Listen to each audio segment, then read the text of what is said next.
Assalamualaikum warahmatullahi wabarakatuh. Perkenalkan, saya Zahra Udina Fitri Hendriani dengan NIM 250123023. Hari ini saya akan membahas tentang pendidikan anti korupsi.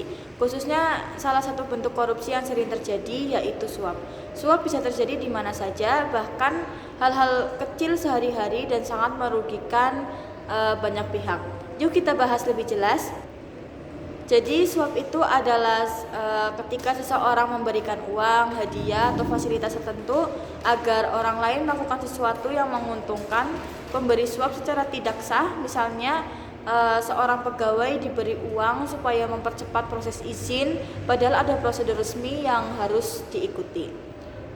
Suap tidak hanya merugikan satu orang saja, tapi bisa merugikan kepercayaan masyarakat, memperlambat pembangunan, dan membuat sistem yang seharusnya adil menjadi curang.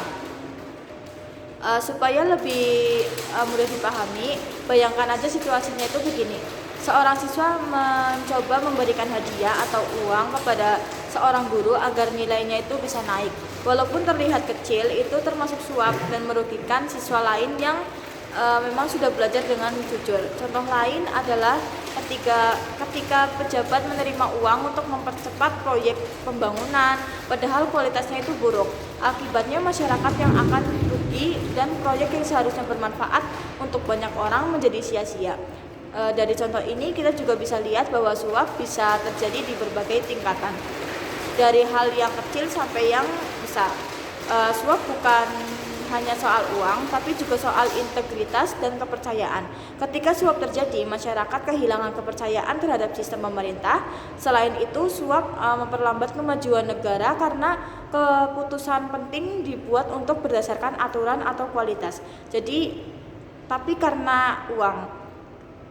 Kalau suap dibiarkan, semua proses yang seharusnya adil menjadi curang dan akhirnya yang akan rugi bukan hanya satu orang, tapi banyak orang.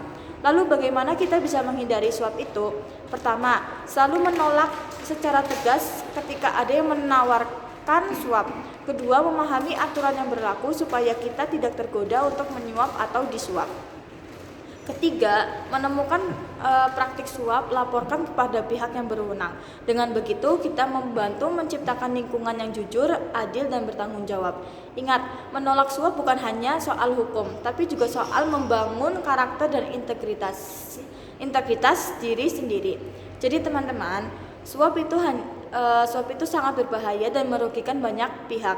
Dengan pendidikan anti korupsi, kita bisa menjadi generasi yang jujur, bertanggung jawab, dan tidak tergoda praktik curang.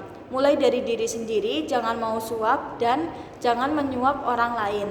Mungkin sekian penjelasan dari saya. Terima kasih sudah menonton. Semoga bisa bermanfaat. Sampai jumpa di video selanjutnya. Wassalamualaikum warahmatullahi wabarakatuh.